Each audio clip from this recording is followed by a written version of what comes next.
देखिए, नेपाल जल रहा है, नेपाल बर्बाद हो रहा है। बता दें, बीतों दिनों कुछ सोशल मीडिया प्लेटफॉर्म को नेपाल में बैन कर दिया गया था। उसके बाद जनता वहां आक्रोश मार्च निकाल देती है। जनता इतने गुस्से में आ जाती है कि वहां के राष्ट्रपति और प्रधानमंत्री इस्तीफा दे देते हैं, देश छोड़कर चले जाते हैं, संसद भवन को जला दिया जाता है। एग्जैक्ट क्या रीजन है इसके पीछे? क्या सोशल मीडिया ही मेन रीजन है? क्या सोशल मीडिया जो बैन कर दिया गया सरकार के द्वारा वही मेन रीजन है? ये क्या रीजन है? मैं आपसे एक गेस्ट को मिलाना चाहूंगा जो अभी नेपाल से ही है, उनसे कांटेक्ट करने की कोशिश किया है हमने। क्या एग्जैक्ट रीजन है वो बताने की कोशिश कर रहे हैं। लगातार हम उनसे बात करते हैं और एग्जैक्ट क्या वजह है आपको रूबरू करवाते हैं। कैसी है मैम? जी अभी आप नेपाल में ही हैं? जी, बॉर्डर के आसपास। नेपाल बॉर्डर के आसपास। जी। सुबह में कितने, आज ही ये आक्रोश शुरू हुआ है, ये आंदोलन शुरू हुआ है, या कब से शुरू है ये आंदोलन? ये सुबह के 8 बजे से लगभग शुरू हुआ है। सुबह के 8 बजे से। जी। क्या क्या क्षति हो चुका है अभी तक? क्या क्या मतलब जान मान का हानि हो चुका है अभी तक वहाँ नेपाल में? बहुत सारे व्यक्ति मारे गए हैं और भवन वगैरह भी बहुत सारा ध्वस्त किया गया है और बहुत सारे मतलब। अच्छा मैम, एग्जैक्ट रीजन क्या है वहाँ का जो ये आंदोलन हो रहा है, इतना नेपाल को बर्बाद हो रहा है? एग्जैक्ट रीजन क्या है वहाँ का? एग्जैक्ट रीजन ये है कि मतलब सरकार से बार बार मतलब आग्रह किया जा रहा था पहले से कि मतलब कुछ सुधार लाए अपने देश के प्रति। इन लोगों का, जनता का कहना था कि नाम मिल रहा है, सिर्फ काम कुछ नहीं हो रहा है। पहले के जनरेशन के अनुसार और अभी के जनरेशन के अनुसार ये नए अभी के जो फेसबुक, इंस्टा, व्हाट्सएप, मतलब तमाम जो सोशल मीडिया प्लेटफॉर्म्स है, तो मतलब आक्रोश में आके सरकार ने बंद कर दिया। इस मतलब बंद करने के पीछे सरकार ने कुछ एक्सक्यूज दिया, कुछ रीजन दिया कि हम क्यों बैन कर रहे हैं? बार बार इन लोगों के बातचीत पे, आग्रह पे मतलब सरकार को समझ में अच्छे से नहीं आने की वजह से वो आक्रोश होके, क्रोधित होके अचानक बंद कर दिए। मतलब जो मतलब जनता, नेपाल की जनता सरकार से मतलब यहाँ की चीजों की बात रख रही थी सोशल मीडिया प्लेटफॉर्म पे, इसलिए बैन कर दिया गया सिर्फ। जी जी जी जी। वहाँ बच्चे बूढ़े सब मारे जा चुके हैं अभी तक, बहुत सारे। जी, बच्चे बूढ़े बहुत सारे व्यक्ति, टीनेज के भी मारे गए हैं। क्या मतलब अभी क्या स्थिति है वहाँ का? अभी बहुत बॉर्डर का नाजुक स्थिति है, कुछ कहा जा नहीं सकता है कल तक। मतलब जो इंडिया से बॉर्डर आने जाने का रास्ता है वो अभी खुला है, लोग आ जा रहे हैं, या बंद कर दिया गया है? बंद कर दिया गया है, पूरी तरह से बंद कर दिया गया है। जी जी। पूरे जो मतलब एयरपोर्ट वगैरह सब बंद कर दिया गया है? जी बिल्कुल, अभी बंद है सब कुछ।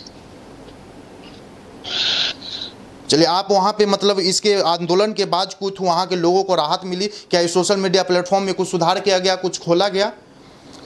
जी, वैसे तो मतलब अभी व्हाट्सएप खोल दिया गया है। व्हाट्सएप खोल दिया गया है? जी, बाकी बंद है। और हमारे जो देश के केपी ओली राष्ट्रपति है, वो ने अपना इस्तीफा दे दिया है।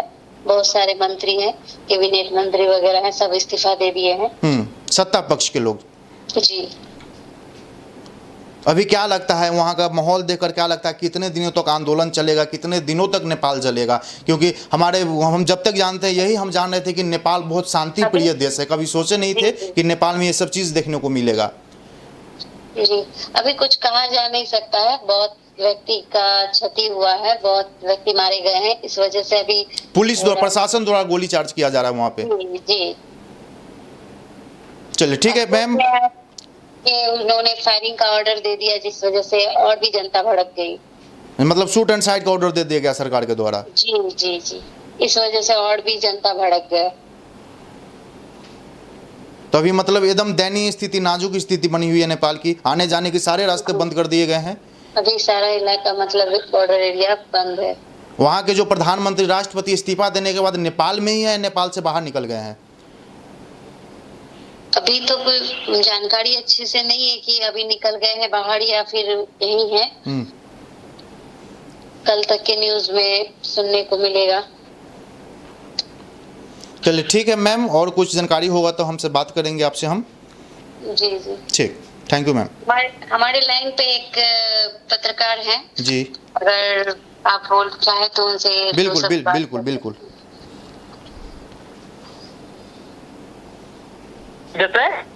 वसीम जी जी लाइन पे हमारे दिल्ली से पत्रकार हैं, मीडिया प्रभारी, उनसे दो शब्द बात करिए। हेलो जी बिल्कुल बिल्कुल सर। जी, good evening sir. Very good evening sir. जी, लाइव लोग न्यूज़ से हम बात कर रहे हैं, पटना बिहार से। अच्छा सर जी, आदेश। क्या क्या वजह बन गया है सर, क्या स्थिति है अभी नेपाल का वहाँ? नेपाल की स्थिति तो अभी तक तो लगभग अंडर कंट्रोल हो चुकी है। हाँ, शाम से। और लेकिन जो पहले स्थिति थी दोपहर तक में, तो बहुत ही ज्यादा दयनीय थी। और उसका कारण सबसे बड़ा क्या था, जो जेनजेड की कैटेगरी में जो भी लोग थे, या मतलब जिसको अपनी भाषा में टीनेजर रेंज, और टीनेजर से लेके जो यंग जनरेशन के जो लोग थे, उन लोगों को किसी प्रकार का लाभ मिल नहीं रहा था सरकार के। इसी बाबत उन्होंने कहा ये बूढ़ी सरकार को उठा के फेंको आप। इसलिए सोशल मीडिया प्लेटफॉर्म बैन कर दी गई। हाँ, सोशल मीडिया प्लेटफॉर्म को बैन करने का सबसे बड़ा कारण एक यही था कि ये लोग जो है सरकार का तुरंत से तुरंत कुछ भी अपना दिखा देते हैं, दर्शा देते हैं किसी को भी। मतलब ये जो तो एक तरह से बोल ले तो नेपाल में तानाशाह की सरकार चल रही थी सर। जी हाँ, इसमें कोई शक नहीं है। अभी इस आंदोलन से कुछ हुआ, कुछ फायदा क्या? इस आंदोलन से फायदा यही हुआ कि जो सरकार, उनकी इतनी जो डिमांडेबल सरकार थी, वो भी पूरी तरह से शांत हो गई है। उसने इस्तीफा दे दिया बाकायदा। वहाँ के जो सत्ता पक्ष के लोग थे, सरकार थे, वो इस्तीफा दे दिया उन्होंने। जी हाँ। बहुत सारे जान मान का भी हानि हो चुका होगा सर अभी वहाँ पे।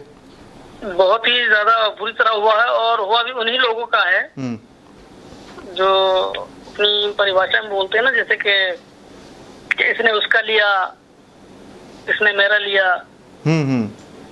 बस सब उसी कैटेगरी के लोग। अच्छा सर, जो ये प्लेटफॉर्म बैन किए गए, सोशल मीडिया प्लेटफॉर्म, इसे सरकार की तरफ से पहले सूचना दिया गया था या अचानक से बैन कर दिया गया? नहीं, कोई सूचनार्थ का कोई प्रत्यक्ष था ही नहीं, सीधा ही बैन कर दिया गया था। क्या हम इसको बांग्लादेश के तानाशाही से रिलेट कर सकते हैं, म्यांमार और श्रीलंका के तानाशाही से रिलेट कर सकते हैं? बांग्लादेश के साथ साथ सर आपको बोलना चाहूंगा, बांग्लादेश के साथ साथ आप श्रीलंका से भी टाइप उसको, वही बोले, श्रीलंका और म्यांमार में जो हुआ बीते सालों, उसे भी रिलेट कर सकते हैं। जी बिल्कुल निसंकोच। जी चलिए सर, बहुत बहुत धन्यवाद। कोई जानकारी होगा तो फिर हम आपसे कांटेक्ट करेंगे सर। बिल्कुल सर, आपका स्वागत है।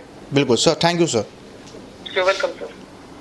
चलिए, देख सकते हैं कि वहाँ के पत्रकार साथी भी एक थे, वहाँ के एक local social media platform social activist बोल सकते हैं, वो भी थे वहाँ पे। मतलब साफ शब्दों में बोला जा रहा था कि सरकार के प्रति अगर आप आवाज़ उठाइएगा तो आवाज़ नहीं बंद किया जाएगा, वो आवाज़ उठाने का जरिया ही बंद कर दिया जाएगा।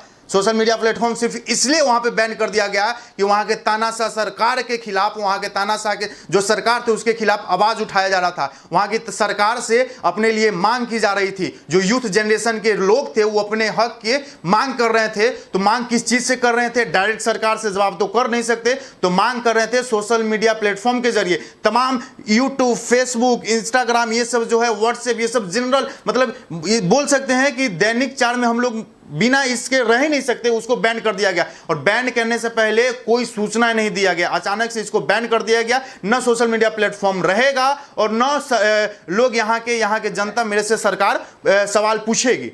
वहाँ के बता दें, बहुत मतलब प्रशासन द्वारा आज सुबह से लगभग सुबह 10 बजे से यह आंदोलन शुरू हुआ। उसके बाद बढ़ इसलिए गया कि वहाँ की जो सरकार थी उन्होंने शूट एंड फायर, मतलब गोली दागने की आदेश दे दिया। बहुत सारे लोग मारे जा चुके हैं, बहुत क्षति हो चुका है। जैसे कि बता दें, सांसद भवन जल्द गया है, उसके आक्रोश मार्च की तरफ सत्ता पक्ष के जितने लोग थे सब इस्तीफा दे चुके हैं। प्रधानमंत्री से लेकर राष्ट्रपति तक, वहाँ के लोकल मंत्री विधायक सब इस्तीफा दे चुके हैं। लोगों को के बोलते मतलब रोड पे घसीट कर मारा जा रहा है। मारने से पहले ये नहीं देखा जा रहा है कि वो बच्चा है या बुजुर्ग है, जो सामने आ रहा है उसको गोली मार दिया जा रहा है। तो इसे हम यही समझ सकते हैं, जैसा कि हमारे पत्रकार साथी ने बताया, कि जो बांग्लादेश में तानाशाही सरकार हुआ, जो म्यांमार में हुआ, जो श्रीलंका में हुआ, और वही चीज आज नेपाल में हो रहा है। तो जनता, सरकार जब तक तानाशाही करती है करती रहे, लेकिन जनता अगर जवाब देने पर उतर जाए तो किस तरीके से जवाब दे सकती है या बखूबी देख सकते हैं। हालांकि इस